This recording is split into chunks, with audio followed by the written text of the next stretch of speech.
subscribe now and press the bell icon. Never miss an update.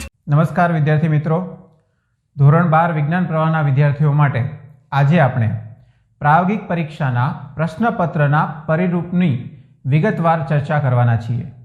Gujarat માધ્યમિક શિક્ષણ board દ્વારા આગામી માર્ચ મહિનાની અંદર પ્રાયોગિક પરીક્ષા લેવાનું નિર્ધારિત કરવામાં આવેલું છે. ત્યારે આજે આ ઓનલાઈન લેક્ચરની અંદર આપણે પ્રાયોગિક પરીક્ષાના પ્રશ્નપત્રના પરિરૂપની વિગતવાર ચર્ચા કરીશું.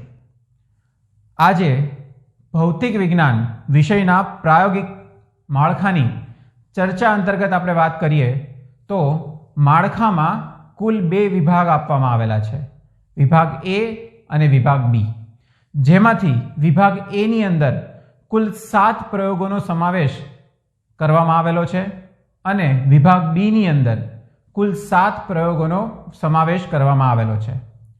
4 પ્રયોગ એવા છે કે જેને ગુજરાત માધ્યમિક શિક્ષણ બોર્ડે આગામી વર્ષની અંદર કોવિડના કારણે સમાવેશ કરેલો નથી.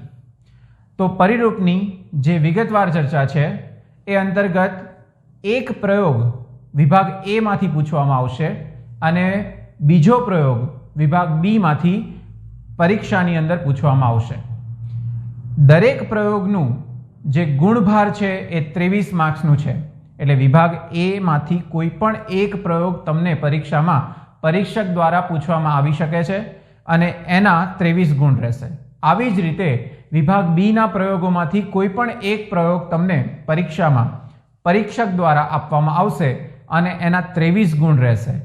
એટલે કે બંને પ્રયોગના મળીને કુલ 46 ગુણ થાય છે. અને વિદ્યાર્થી મિત્રો, 4 ગુણ તમને તમારી જે જર્નલ છે, જે તમે તમારી શાળામાંથી સર્ટિફાઈડ કરશો, એના આપવામાં આવશે. આમ પ્રાયોગિક પરીક્ષા કુલ 50 માર્ક્સની છે.